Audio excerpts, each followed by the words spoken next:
Everyone, my name is Mary Ellen. I am here for our monthly lunchtime learning. If this is your first time here, we have these 15-minute webinars the first Thursday of every month. And it's our lunchtime learning, trying to just give a little bit of information and hopefully some relevant topics that you can take into your work day.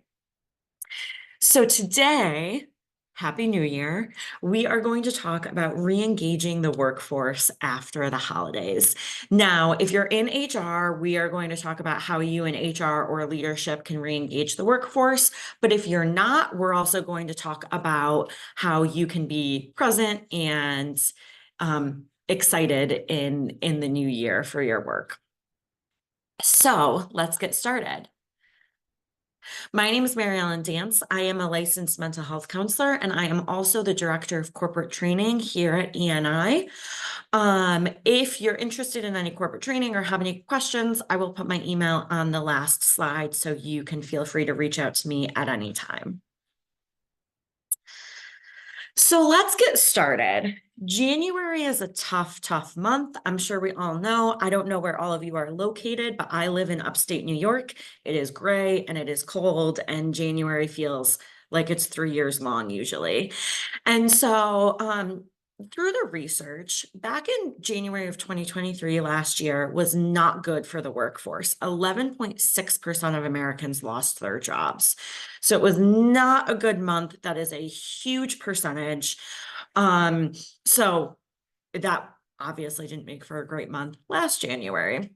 But multiple studies have shown that hopefully that percentage is lower, January of 2024. But multiple studies have shown that January is the least productive month, that there are a lot of unplanned absences in January. If you're in a sales-based business, January shows the lowest sales across the board. It's not a great month, which kind of stinks because a lot of the time our fiscal years begin in January. And so, we want to start off the year on the right foot, and it's kind of opposite of that. That's why we're having this webinar. So in 2005, maybe you've heard of this before, maybe you haven't, but Sky Travel, a British travel agency, coined the term Blue Monday in reference to the third Monday of January, stating that this is the most depressing day of the year. I think we all should plan fun things to do the third Monday of January. This year it will be on January 15th. So because of these reasons, that's why we're having this webinar. I don't think any of us want January to be a terrible month. Lots of good things can happen in January. We just have to figure out how. So why is January the worst month? Why?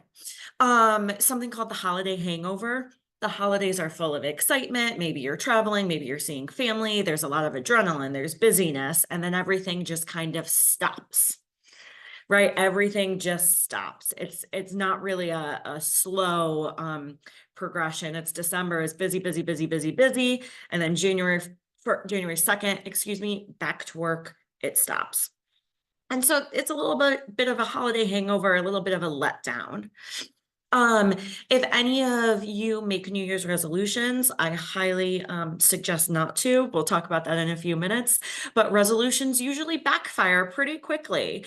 And then that sets us up for failure. That sets us up for, losing confidence. I mentioned on here, decreased confidence, because maybe we set a New Year's resolution and, we miss the mark by January 4th, and then our confidence is decreased and our motivation is decreased. Again, we'll talk in a few minutes about resolutions specifically. Seasonal depression is huge. Like I mentioned, I live in upstate New York. There's not enough sun, right? Everyone is vitamin D deficient. When it's cold, when you're not leaving your house enough, like seasonal affective disorder is a thing, and it is a big thing. And then lastly, credit card bills. I don't know about all of you, but I spent quite a bit of money in December, and then that hits me in January. So all of these things are kind of hitting at the same time to make January just, ugh. So let's talk for a few minutes about what workplaces can do. Hopefully, your workplace is doing something. I want to let you know if you're in HR, if you're in leadership, and you're here and you're thinking, oh no, we don't have anything planned, that's okay. It's not too late. It's only January 4th. But there's a few big things workplaces can do. And the first thing is that we must acknowledge it. Expecting everyone to come back from the holidays, from time off for a new year, just like rearing and ready to go, is unfortunately not the reality. And if we're expecting that and ignoring that that's not the reality, then that's not going to help anyone. So if we can acknowledge that it's a hard month and this is what we're doing about it, and this is what we can do about it, is it can be really, really beneficial. We can also plan ahead. Again, you're not too late. It's only January 4th, but I know a lot of organizations that see a lot of success planning, January to be a self-care month where they, encourage self-care activities or maybe bring some self-care activities in. I see that January is a really, really good month for that. So if we can plan these things ahead of time, if we can let employees know that we plan these things ahead of time so they can have things to look forward to, so they can know that their workplaces are not ignoring this and care about them being happy in January. We don't want to just be accepting the fact that we're miserable for 1 month of the year. The other thing employees and workplaces can do is encourage employees to get daylights. So again, if you live in Florida, good for you. But those of us who live where there's not a lot of daylight in January, encourage employees, if it's sunny at noon, say, hey, go take a 10-minute walk, go get outside, go stand in the sun. If we can encourage that as much as we're able to with our job requirements, that can be huge, huge, huge, huge. Again, even 10 minutes of getting outside in the sun can make a great difference. So if we can encourage that, if we can lead by example, if we can do it ourselves, if we can ask an employee, hey, will you take a 10-minute walk with me? The sun's out. As much as we can encourage that, we want to. We don't want anyone to go to work in the dark and get home in the dark and never see the light, because that's not going to make for a productive or happy employee. We can also promote work-life balance. It is unrealistic to expect people to have excitement of December and time off and then come back and work 90 hours a week. That's unrealistic. As much as we can promote work-life balance, we want to do that. Again, we all work in different types of organizations. We all have different types of requirements.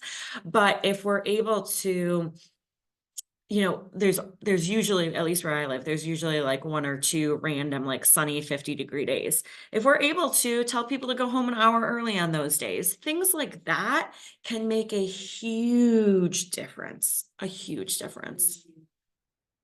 We also want to encourage open communication. Hopefully, we're encouraging open communication all the time, but if we're acknowledging that January is a tough month, we can encourage open communication, asking employees about what they need, what would be helpful in the workplace, if there's anything reasonable in the workplace that that you could change or update or whatever it may be. Being able to openly communicate about that is huge.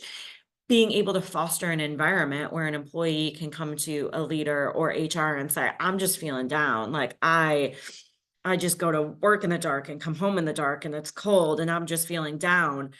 If someone feels comfortable coming to us and saying that, then we can appropriately help them. So we really want to foster the open communication. We also want to recognize previous successes and future plans. Again, a lot of companies, their fiscal year starts in January. But even if your fiscal year doesn't start in January, it's important to recognize, like, these are all the great things we did in 2023. These are all the great things we're going to do in 2024. It's important to set lofty goals, right? We're going to make $1 million in 2024, whatever that may be. It's important to set lofty goals, but it's also important to have smaller things to look forward to too. Smaller, realistic things to look forward to. And so if we can talk about those future plans and get excited about those future plans, that can be really valuable. The last thing that workplaces can do is offer small gestures. Small gestures have huge rewards. I was just talking to a colleague about how he was in a room with bigwigs, people making multiple six figures a year, right? And he offered them a $25 Starbucks gift card and they went wild over it, right? Not because they can't afford that, but because the gesture is so nice. It's exciting. If we're able to bring coffee in one day, if we're able to, buy lunch one day, just like little small things like that. Maybe we can set like a little bit of a competition where whoever wins the competition, healthy competition, gets a gift card. Things like that that don't take up a lot of time. They can honestly make or break things with employees. So hopefully your workplace is doing some of these things. If we're not, hopefully we can start implementing some of these things, or at least just being aware of these things. Now, what can you do? What can you do as a human, as an employee, as whether you're a leader, HR, employee, whoever you are? Here are some things that you can do that will be really helpful. The first thing is go outside. We need to go outside. Even if it's not sunny, if we're able to go outside for 10 minutes, like take a 10, 15-minute walk, that fresh air can be really, really helpful. Staying stuck in our house, especially those of us who are working from home and find that, oh my gosh, it's been 4 days and I haven't even left my house. That is not healthy. We want to go outside. We also want to get exercise. That does not mean you have to go to the gym for an hour a day. If you do, great, lovely, wonderful, but take a 10-minute walk. That's it. Take a 20-minute walk. Whatever you can will be really, really helpful. Another huge thing is plan things to look forward to. It's much easier to get through January happily if we have a trip planned in the, upcoming months, or a getaway planned. It's much easier to get through that. So plan some things we're looking forward to. Drink water, stay hydrated, take vitamin D. Obviously, talk to a healthcare professional about that first, but be aware that a lot of people are vitamin D deficient in the winter time. The other thing is breaking the mundane. So it's really easy to get stuck in routines that are kind of boring. I go to work, I come home, I make dinner, I go to bed, right? We want to break the mundane. Maybe we order out one night. It doesn't have to be anything huge. Maybe we order dinner out one night. Maybe we see friends during the week. Whatever it may be, we just want to break the mundane, because that mundane is a recipe for disaster. I want to recognize, while I'm talking about the mundane, there's a difference between like having structure and a routine and just being like going through the motions. Having a structure and routine can be very beneficial. Going through the motions, nothing changing, never having any excitement, right? That can be really dangerous. And then I said I was going to get back to it. We want to avoid unrealistic New Year's resolutions. So if you have never gone to the gym before and your New Year's resolution is that you want to go to the gym 5 days a week, that is very unrealistic. That is very unrealistic. Setting goals for ourselves is a wonderful thing to do. Having patience with ourselves, having kindness to ourselves and compassion is huge. What I see often with New Year's resolutions is that if somebody will make, I'm going to use the gym resolution just because it's an easy, clear-cut example. Somebody will make a resolution that says, I'm going to go to the gym 5 times a week. And then the first week they only go 3 times. And then they're like, oh, I'm a failure. That's not a failure. You went to the gym 3 times that week. That's amazing. So making sure that our resolutions aren't so strict and tight that we're setting ourselves up for failure. We want to set ourselves up for success. We want to set ourselves up for success. And if you went to the gym 3 times, that's more than I went to the gym. That's incredible. So we really, really want to be careful about that. I always encourage people to set New Year's intentions, that, I want to be healthier, and maybe I can be healthier by doing A, B, C, and D, and E, but that doesn't necessarily mean that if I don't do this or don't do one of these things, or, switch one of these things, then I'm going to be a failure. So if we can start to look at that a little bit differently and be a little bit kinder to ourselves, that can be really, really valuable. Again, My name is Mary Ellen. We will have these lunchtime learnings the first Thursday of every month at 12 p.m. Eastern Standard Time. Hopefully this is helpful. I know that this first week back to work can be really, really tough. So hopefully this got us thinking about some things that we can do or that we can do in our workplaces that might help us.